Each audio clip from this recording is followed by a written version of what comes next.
વિદ્યાર્થી મિત્રો, આજે આપણે ધોરણ 6 સામાજિક વિજ્ઞાનની અંદર ચેપ્ટર 1 ચાલો ઇતિહાસ જાણીએ તેના વિશે આપણે થોડીક માહિતી સમજશું।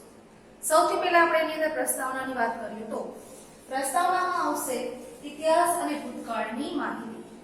ઇતિહાસ એ માત્ર એક ભૂતકાળની માહિતી જ નથી, પરંતુ જૂની કોઈ પણ રાજાઓની કે અન્ય કોઈ પણ માહિતીની આપણને માહિતીઓ આપે છે અને એક રસપ્રદ વિષય તરીકે આ ઇતિહાસની અંદર સામાજિક વિજ્ઞાનના વિષયની અંદર ભૂગોળ, નાગરિક શાસ્ત્ર એ વિષયો ઉપરાંતનો એક વિષય છે ઇતિહાસ।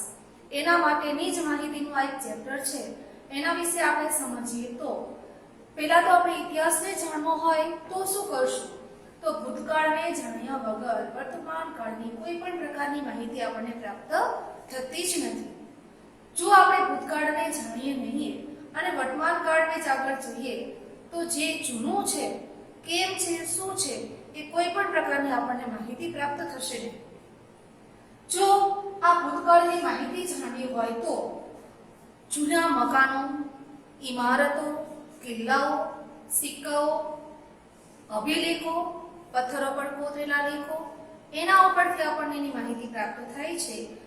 પણ માણસે આ પ્રગતિ કેવી રીતે કરી, કઈ રીતે કરી એના ઇતિહાસને જાણીએ તો જ આપણને ખ્યાલ આવે છે। માણસે ખેતીવાડી, વાહન વ્યવહાર, મકાનો અને પોતાના જીવનના સફરના જુદા જુદા પાસાઓ કેમ સર કર્યા એના વિશે આપણે માહિતી પ્રાપ્ત કરીએ તો માણસ એક યુગમાંથી બીજા યુગમાં કઈ રીતે પ્રવેશ કરે છે, કેવી રીતે એની રીત રિવાજ છે, કઈ રીતના એની માન્યતાઓ છે, કેવા એના ખોરાક, પોશાક ઉપરાંત જુદા જુદા કોઈ પણ ગણના, કાલ ગણના, કોઈ પણ પ્રકારના ચિંતનો વિશે જાણવું હોય તો સૌ પ્રથમ આપણે ઇતિહાસને જ જાણવું પડે છે। માણસે શા માટે આ ઇતિહાસની અધ્યયન કરવું પડે છે? શા માટે કરવું છે? કારણ કે ભૂતકાળ અને વર્તમાન કાળને સાંકળતી કડી રૂપ જો બનવું હોય તો ને તો જ આપણે ઇતિહાસને જાણી શકીએ છીએ। જો વર્તમાન કાળની કડીઓને જાણીએ તો એને માહિતી મેળવવી હોય તો ભૂતકાળની માહિતી આપણે મેળવવી જ રહી। જો ભૂતકાળની અંદર કઈ પણ ઘટના બની ગઈ છે એ ઘટનાને જાણવી હોય તો વર્તમાન કાળમાંથી કેમ જાણવી શકાય? નથી જાણી શકાતી મિત્રો। એટલે જ આપણે જૂની જે વાતો છે એને યાદ કરવી જ પડે છે। માણસ પેલા જે ખેતીવાડી કે કઈ રીતે એનો વિકાસ થતો ગયો એક મુદ્દા પણ આપણે જોઈએ તો એના માટે જો જાણવું હોય તો પ્રથમ થી લઈને અત્યાર સુધીની આપણે એની માહિતી મેળવવી જ પડે છે। એટલે જ ઇતિહાસ આપણા માટે મહત્વ રાખે છે। જો આપણા પૂર્વજો ક્યાં રહેતા હતા, કેવી રીતે રહેતા હતા, કેવું એમનું જીવન હતું, શું હતું, કેવી આપણી પ્રાચીન ભવ્યતા હતી એના વિશે જાણકારી આપણે આ ચેપ્ટરમાંથી મેળવવાની છે। જો ઇતિહાસ જાણવાના સ્ત્રોત જોઈએ તો સ્ત્રોત એટલે શું કે જે જગ્યાએથી આપણને ઇતિહાસને લગતી માહિતી મળે છે, ઇતિહાસને લગતી કંઈ પણ વિગતો પ્રાપ્ત થાય છે એવા સાધન સામગ્રીને આપણે ઇતિહાસ જાણવાના સ્ત્રોત કહીએ છીએ। એમાંનો એક પ્રથમ સ્ત્રોત આપણે જાણીએ તો તાળપત્ર અને તામ્રપત્ર। આ તાળપત્ર અને તામ્રપત્ર શું છે તો એના વિશે માહિતી આપણે હવેના મુદ્દામાં પ્રાપ્ત કરીશું। તાળપત્ર એ શું છે અને ભોજપત્ર એ શું છે એના વિશે પહેલા હું તમને સમજાવું તો તાળપત્ર એ તાળના વૃક્ષની છાલ, જે આંતરછાલ છે અંદરની, એની ઉપર લખાયેલા લેખો જે છે એને આપણે તાળપત્રો કહીએ છીએ। ઉપરાંત છે ભોજપત્ર। હિમાલયની અંદર ભુજ નામના જે વૃક્ષો થાય છે એના વૃક્ષની આંતરછાલ ઉપર જે લખાયેલા લેખો છે તેને આપણે ભોજપત્ર કહીએ છીએ। આ ભુજ નામના વૃક્ષ પરથી જે કંઈ લખાણ લખાયેલા છે એ દરેક ભોજપત્રો છે અને તાળના વૃક્ષના જે આંતરછાલોમાં લખાયેલા છે લેખો એ તાળપત્રો છે। આ બંને કેવી રીતે આપણને માહિતી ઇતિહાસની આપે છે એના વિશે જાણીએ તો આ તાડપત્ર અને ભોજપત્ર બંનેમાંથી આપણને ભાષા અને જીવન જીવવાની પદ્ધતિ એના વિશે માહિતી મેળવીએ તો જે જૂના આપણા જે પૂર્વજો છે એ કઈ ભાષા બોલતા, કેવું એમનું જીવન હતું, કેવું એમની જીવન જીવવાની પદ્ધતિ, રીત, શૈલી એમ કહું તોય ચાલે, એ કેવું હતું એની માહિતી આપણને આ તાડપત્ર અને ભોજપત્રમાંથી પ્રાપ્ત થાય છે. ત્યારબાદ લખાયેલ હસ્તપ્રતોથી ભારતની જૂની માહિતી. આ તાડપત્રો અને ભોજપત્રો હાથેથી લખવામાં આવતા એટલા માટે આપણે એને હસ્તપ્રતો કહીએ છીએ. એટલે હસ્તપ્રત એટલે શું? તો કે હાથેથી લખાયેલ લખાણ. તો આવી હસ્તપ્રતો જે કઈ છે એ હસ્તપ્રતો જે બંધાયેલી છે ભારત જૂનું કેવું હતું, ભારતના કંઈ પણ વિચારો, સંસ્કારો, રીત રિવાજો, જીવનશૈલી કેવી હતી એ દરેક માહિતી આ તાડપત્ર અને ભોજપત્રની લખેલ હસ્તપ્રતોમાંથી આપણને એની માહિતી પ્રાપ્ત થાય છે. ત્યારબાદ જાણીએ તો મંદિરો અને મઠોમાં સચવાયેલ છે. તો શું સચવાયેલ છે? તો કે આ તાડપત્રો અને ભોજપત્રો આ બંને આપણા જે જૂના મંદિરો છે તેમાં, આપણા જે અન્ય ધર્મના મઠો છે એની અંદર એના વિશે લખાયેલી હસ્તપ્રતો છે એ સચવાયેલી આજે પણ ત્યાં આપણને જોવા માટે પ્રાપ્ત થાય છે.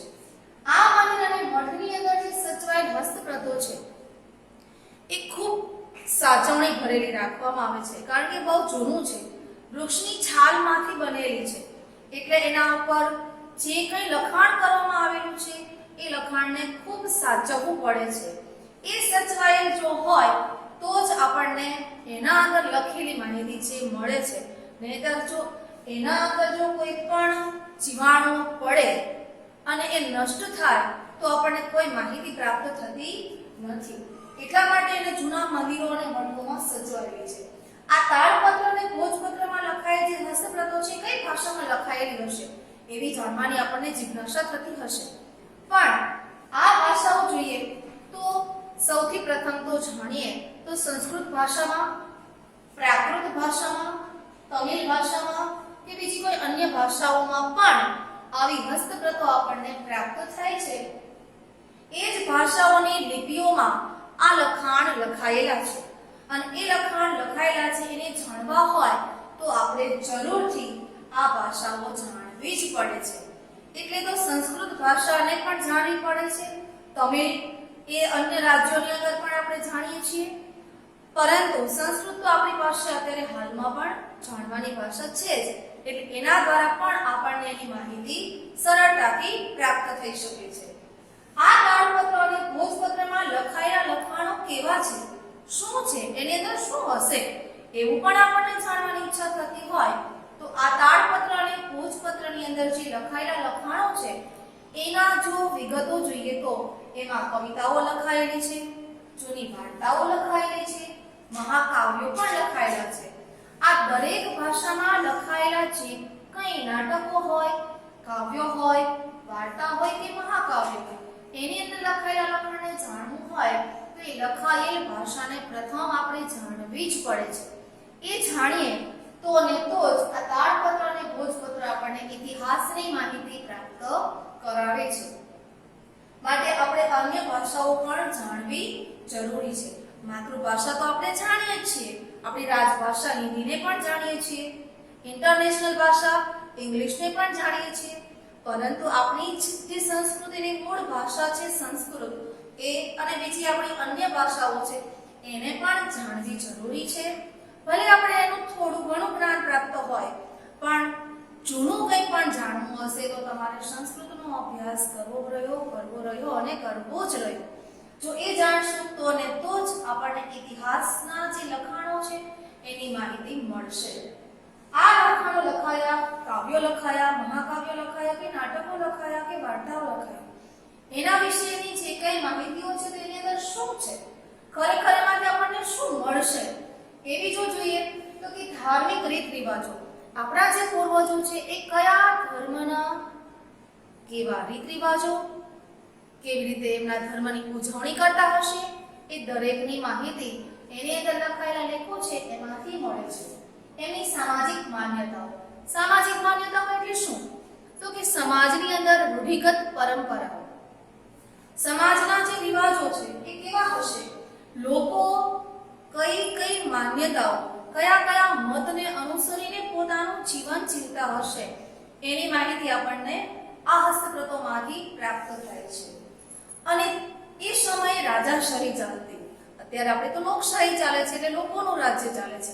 આપણે સ્વતંત્ર છીએ, બેઠા છીએ, બધું જ છે. પરંતુ જ્યારે રાજાઓ રાજ્ય કરતા તો રાજા કહે એમ પ્રજાને કરવું જ રહ્યું. રાજા સર્વોપરી ગણાતો. એટલે જ રાજાઓના જીવનની માહિતી વધારે આપણને આમાંથી જ મળશે. રાજા પોતાનું જીવન કેમ જીવતા, કેવી રીતે પ્રજાનું શાસન કરતા, એ જાણીએ એટલે એ સમયની દરેક માહિતી આપણને મળી જાય છે. એટલે રાજાઓની જીવનશૈલી, રાજાઓ કઈ રીતે જીવન જીવતા, શું કરતા, કેમ શાસનને વ્યવસ્થા ચલાવતા, કેમ ધર્મને અનુસરીને જીવન જીવતા, પોતાનું સૈન્ય કેમ ચલાવતા, આ દરેક માહિતી આપણને આવી હસ્તપ્રતોમાંથી પ્રાપ્ત થાય છે. ઉપરાંત છે વિજ્ઞાન. હવે આપણને વિચાર આવે કે આ વિજ્ઞાનને ટેકનોલોજીનો યુગ તો અત્યારનો આપણે કહીએ છીએ, આ 21મી સદીના યુગને કહીએ છીએ, તો આવા જૂના સમયે કેમ વિજ્ઞાનની વાત આવી? હા, ચોક્કસ વિજ્ઞાન એ આપણા પહેલેથી જ ચાલે છે, પરંતુ આપણને એની જાણકારી જ છે નહીં. કારણ કે આપણે આવી અન્ય ભાષાઓ જે છે, સંસ્કૃત છે, તમિલ છે, પ્રાકૃત છે, એમાં જે લખાયેલા લેખો છે એને જાણતા જ નથી. જે લિપિને આપણે નથી જાણતા તો એની અંદર લખાયેલું લખાણ કેમ જાણી શકીએ? જેમ આપણે અત્યારે આયુર્વેદને જાણીએ છીએ, તો આયુર્વેદની માહિતી આપણને ક્યાંથી મળે છે? તો સંસ્કૃતની અંદર લખાયેલી જે પ્રતો છે એમાંથી મળે છે. જે ટેકનોલોજી, યંત્ર વિજ્ઞાન હોય, શસ્ત્ર વિજ્ઞાન હોય કે આયુર્વેદ શાસ્ત્ર હોય, કઈ પણ પ્રકારનું જે વિજ્ઞાન છે, હું તો કહું છું કે ભાષાનું પણ વિજ્ઞાન જે છે એ પણ સંસ્કૃત ભાષામાંથી જ આપણને પ્રાપ્ત થાય છે. એટલે આ વિજ્ઞાન વિષય એ અત્યારે નહીં પણ આપણા પૂર્વજોથી જ ચાલ્યો આવે છે. કેમ હું એવું કહી શકું છું કે પહેલેથી ચાલી આવે છે? કારણ એની પાસેનો આધારભૂત આપણી પાસે માહિતી છે. લેખ છે જૂના, તાળપત્રો અને ભોજપત્રોમાં સચવાયેલા. શિક્ષણ, તો શિક્ષણ કેવું હતું એ સમયે? તો આપણને એમ થાય કે અત્યારે તો પ્રવેશ પરીક્ષાઓ આપવી પડે છે, રિઝલ્ટ આવશે, વાયવા લેશે અને પછી આપણને સારામાં સારી શાળામાં પ્રવેશ મળશે. તો આવું અત્યારે છે? ના, આવું પહેલેથી પણ હતું. જે આપણી વિશ્વવિદ્યાલયો છે, તક્ષશિલા છે, નાલંદા છે, વલ્લભી વિદ્યાલય છે આપણા ગુજરાતની, એની અંદર પણ દેશ વિદેશથી વિદ્યાર્થીઓ શીખવા માટે આવતા અને એની અંદર જે શિક્ષણ પ્રાપ્ત થતું, એની અંદરના જે આચાર્યો એ દરેક પ્રકારનું શિક્ષણ આપવામાં આવતું હતું. એની માહિતી પણ આવા જે લેખો આપણી પાસે છે સચવાયેલા જૂના, એમાંથી આપણને એની માહિતી મળે છે. ત્યારબાદ આવે છે દવાઓ. મેં હમણાં જ તમને વાત કરી આયુર્વેદની.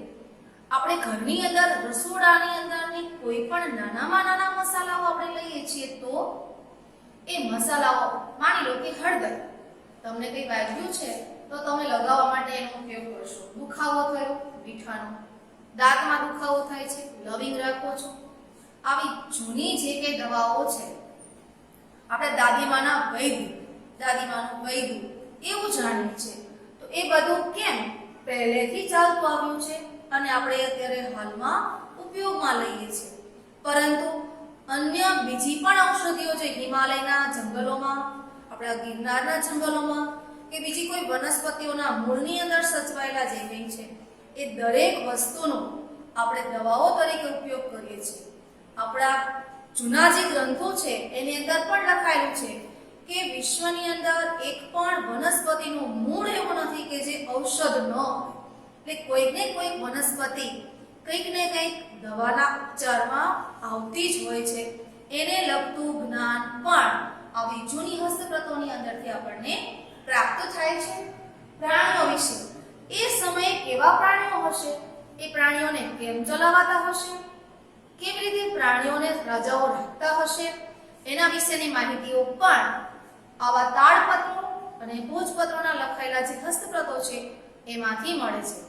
આ પ્રાણીઓ જે કઈ છે, અત્યારે તો આપણી પાસે વાહન વ્યવહાર છે, ઘણા બધા સુવિધાજનક, ખૂબ સરળતાથી આપણે પહોંચી શકીએ એવા વાહનો છે. જ્યારે પહેલાના સમયમાં વાહનોની શોધ નહોતી થઈ ત્યારે રાજાઓ કે પ્રજા કેવી રીતે એક સ્થળેથી બીજી જગ્યાએ સ્થળાંતર કરતા હશે, તો એના માટે પ્રાણીઓનો પોતે ઉપયોગ કરતા ઘોડાઓ, હાથીઓ અને અન્ય બીજા પાલતુ પ્રાણીઓનો પણ ઉપયોગ કરીને પોતાનું જીવન જીવતા. બળદ, એનો ઉપયોગ પોતે ખેતીમાં કરતા, ગાય, ભેંસ, ઘેટા, બકરા એવું બધું પાળતા, અને રાજાઓ તો હાથી અને ઘોડાનો ઉપયોગ પોતાના સૈન્યના લશ્કરની અંદર લડત લડવા માટે પણ રથની સાથે જોડીને પણ લઈ જતા. કૂતરાઓ છે એ રાજાઓના, આપણે માનીએ છીએ કે માણસના પણ વફાદાર છે. તો પહેલાના જે છે આપણા પૂર્વજો એ આપણી જાત, માનવ જાત જ છે. આવા અનેક પ્રાણીઓની જે કઈ માહિતીઓ છે, કેમ એને સાચવતા, કેમ રાખતા, કેવી રીતે એનો ઉપયોગ કરતા, એ દરેક પ્રકારની માહિતી પણ આવા લેખો જે લખાયેલા છે, એના મહાકાવ્યો છે, નાટકો છે, એની વાર્તાઓ છે, એને જાણીએ એટલે આપણને ચોક્કસ ખ્યાલ આવી જશે કે પ્રાણીઓનો ઉપયોગ પણ કેવી રીતે કરતા હશે. એ ઉપરાંત ઇતિહાસ જાણવાના જે તાડપત્ર અને ભોજપત્રની વાત અહીંયા હું મારી પૂર્ણ કરું છું. અન્ય કોઈ તકલીફ હોય તો આપણે પછી ફરીના લેક્ચરમાં ચોક્કસ જાણશું. ત્યારબાદ અભિલેખોની વાત કરીએ તો હવે જાણીએ કે અભિલેખો એટલે શું.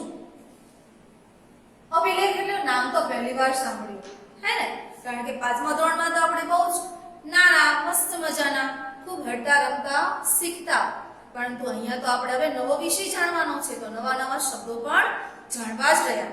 અભિલેખો એટલે શું? તો કે અભિલેખો એટલે શું? શિલાઓ અને પથ્થરો. હવે અહીંયા હું એમ કહું કે શિલાઓ અને પથ્થરો, તો તમે ચોક્કસ મને કહેશો કે ટીચર ગુજરાતી અંદર શિલા અને પથ્થર તો સમાનાર્થી શબ્દ થયો, એક જ ના કહેવાય? હા, હું કહું છું ચોક્કસ એક કહેવાય, પરંતુ એમાં અંતર છે.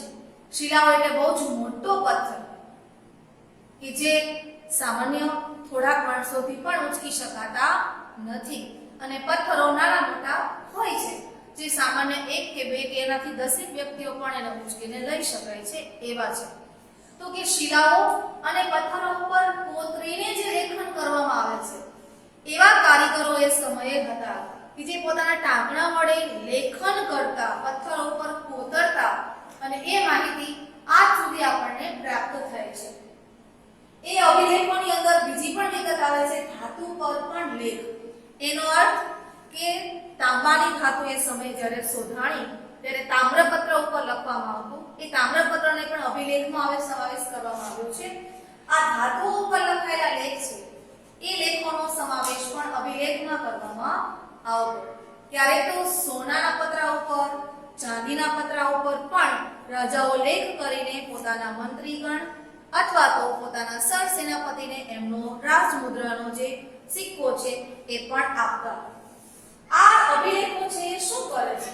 તો કે રાજાના આદેશો પ્રજા સુધી પહોંચાડતા. રાજા જે છે એ મેં હમણાં જ કહ્યું તેમ એ સર્વોપરી ગણાતો. તો રાજા જ્યારે સૌ કંઈ પણ વાત કે પોતાના કંઈ પણ માન્યતાઓ, પોતાના કંઈ આદેશો એમને પોતાના લોકોજન સુધી, પ્રજાજન સુધી પહોંચાડવા હોય તો રાજા દરેક જગ્યાએ એટલા મોટા રાજ્યમાં ન જઈ શકે, તો એ શું કરતા? આવા લેખો લખે, કોતરાવે અને એની અંદર પોતાનો રાજ સિક્કો પણ કોતરાવીને પ્રજા સુધી પહોંચાડે, એટલે પ્રજા સમજી શકે કે રાજાએ શું આજ્ઞા આપી છે, શું આદેશ આપ્યો છે, અને આપણે એ મુજબ કેવી રીતે રહેવાનું છે. ઉપરાંત પ્રાચીન ભારત એટલે બહુ જ જૂના ભારતના જે રાજાઓ અને રાણીઓ હતા, એ રાજા અને રાણીઓની માહિતી પણ આવા અભિલેખોમાંથી આપણને પ્રાપ્ત થાય છે. ઉપરાંત રાજા રાણીના વિજય, એટલે કે રાજાએ કોઈ પણ રાજ્ય ઉપર આક્રમણ કર્યું હોય અને એ વિજય ખૂબ સુંદરતાથી પ્રાપ્ત કર્યો હોય ધર્મની દ્રષ્ટિએ, તો એવા વિજયોનું લેખન પણ આવા શિલાલેખો, ધાતુ લેખોમાં અંકિત કરાવતા અને અભિલેખો તરીકે જાહેર કરતા. અને લોકો સુધી એ વિજયની યાદ હંમેશને માટે રહે, ટકી શકે એ હેતુથી આવા અભિલેખો લખવામાં આવતા. પોતાના રાજ્ય વિશેની માહિતી. રાજા જે છે એ પોતાના રાજ્યમાં કઈ પ્રકારે શાસન કરશે, કેવું ન્યાયપૂર્ણ વર્તન કરશે, રાજાના જે સમાજના લોકો છે એ કયા રીત રિવાજથી, કેવી રીતે, કઈ પદ્ધતિ, કઈ ઢબ, કઈ શૈલીથી રહેશે, કેવું મનોરંજન પ્રાપ્ત કરતા હશે, કેવી રીતે એ પોતાના જ્ઞાનનો વિસ્તાર કરતા હશે, એ રાજ્યની કોઈ પણ માહિતી ન્યાયપૂર્ણ હોય તોય ભલે, આર્થિક દ્રષ્ટિએ હોય, વેપાર વાણિજ્યની વાત હોય તોય ભલે, એ પોતાના રાજ્યની દરેક પ્રકારની માહિતીઓ પણ આવા અભિલેખોમાં પોતે કોતરાવતા. અને પોતાનો ધર્મ. આપણે તો જાણીએ છીએ કે ભારતનો સનાતન ધર્મ છે, એમાં પણ આપણો જે હિન્દુ ધર્મ છે એ બહુ જૂનો ધર્મ માનીએ છીએ, એવું ગણીએ છીએ. પરંતુ અમુક સમય દરમિયાન જૈન ધર્મ અને બૌદ્ધ ધર્મનો પણ વિકાસ થયેલો. એ રાજાઓ કયો ધર્મ પાળે છે? કોઈ રાજા શિવ ભગવાનને માનતા હોય, કોઈ મહાવીર સ્વામીને માનતા હોય, કોઈ ભગવાન બુદ્ધને માનતા હોય, અથવા કોઈ અન્ય દેવી દેવતાઓનું પૂજન કરતા હોય છે. તો એ કયો ધર્મ પાળતા હશે, કયા રાજા એ સમયે કયા પ્રકારના ધર્મનું જીવન જીવતા હશે, એ દરેક પ્રકારની માહિતી આપણને આવા અભિલેખોમાંથી પ્રાપ્ત થાય છે. અને આવા અભિલેખો જે છે એ ભારતના જે રાજાઓના જે છે એ અંકિત કરાયેલા, કોતરાયેલા આજે પણ આપણને પ્રાપ્ત થાય છે. આ અભિલેખોનું કારણ શું? કેમ રાજાઓ આવા અભિલેખો લખાવતા હશે? એવો પ્રશ્ન તો આપણા મનમાં જરૂરથી થવો જોઈએ. શું કામ? તમે ટીચર હમણાં વાત કરી કે તાડપત્ર અને ભોજપત્રમાં તો લખાયેલું જ હતું, તો આવું લખવાનું કારણ શું? શું કામ? મેં વાત કરી હતી હમણાં કે તાડપત્રો અને ભોજપત્ર વૃક્ષની આંતરછાલમાં લખાયેલા છે. કોઈ જીવાણુઓ દ્વારા કદાચ નષ્ટ પણ થઈ જાય, પરંતુ આવા શિલાઓ, પથ્થરો અને ધાતુઓ પર લખાયેલા જે લેખો છે એ ખૂબ જ લાંબા સમય સુધી ટકી શકે છે. અને જે લાંબા સમય સુધી ટકી શકે છે એટલે બહુ જ જૂનું જે છે એ હાલ સુધી પણ આપણને પ્રાપ્ત થાય છે. તો આવા અભિલેખો લાંબા સમય સુધી ટકી શકે એ હેતુથી રાજાઓ અભિલેખો લખાવતા. ત્યારબાદ એક મુદ્દો આવે છે. આ શિલાલેખોની વાતમાં જાણીએ તો અશોકના શિલાલેખો. તમે કહેશો કે ટીચર હમણાં તો ઘણા બધા રાજાઓના શિલાલેખોની વાત આવી, અહીંયા કેમ માત્ર અશોકના શિલાલેખની વાત આવી? કારણ આપણે ગુજરાતની અંદર અને બીજા કોઈ રાજ્યોની અંદર પણ બહુ મોટું મહાસામ્રાજ્ય જો સ્થાપેલું હતું એ હતા સમ્રાટ અશોક. જે સમ્રાટ અશોકનું જીવન, એનું હૃદય પરિવર્તન એ તમે જાણતા જ હશો. અને આપણા રાષ્ટ્રધ્વજ તિરંગાની અંદર જે અશોક ચક્ર નામથી જાણીએ છીએ ને, એ જ રાજા અશોકના શિલાલેખોની વાત હું અહીંયા કરવા જઈ રહી છું. આ અશોકના શિલાલેખો, અશોક પોતે પહેલા તો બહુ ક્રૂર, અમાનુષી વર્તન ધરાવનારો, પોતાના ભાઈ, પોતાના સમાજના, કુટુંબના લોકોની હત્યા કરીને, ષડયંત્રો કરીને રાજા બનેલો. પરંતુ કલિંગ યુદ્ધની અંદર જેને મહાવિજય પ્રાપ્ત કર્યો, ત્યારબાદ એને પસ્તાવો થયો અને બૌદ્ધ ધર્મ અંગીકાર કરીને એણે આખા જ પોતાના સામ્રાજ્યની અંદર જે શાંતિની સ્થાપના કરી, એ માટે આપણે એને મહાન સમ્રાટ અશોકના નામથી જાણીએ છીએ. અને પોતાના જે ધર્મના અને ધર્મની વાતો, એ દરેક પ્રકારની પ્રજાજોગ સંદેશ એને પોતાના શિલાલેખોમાં લખાયેલા છે, જે ભારતના જુદા જુદા રાજ્યોમાં પણ આપણને જોવા મળે છે. એમાં જો ગુજરાતની અંદર એક વાત કરું તો અશોકનો શિલાલેખ ગુજરાતની અંદર આપણા ગિરનાર પર્વતની તળેટીનો જે વિસ્તાર છે ત્યાં પણ એક શિલાલેખ તમને રસ્તામાં જતા જોવા મળશે. અને આ અભિલેખો જે લખાયેલા છે અશોકના શિલાલેખો, એમાંથી આપણને ધર્મની વાતો પ્રાપ્ત થાય છે. હવેના શિલાલેખોની જે વાત કરી કે બીજા કોઈ ઇતિહાસ જાણવાના સ્ત્રોતની વાત કરીએ, એ આપણે હવે આગળ જાણીશું.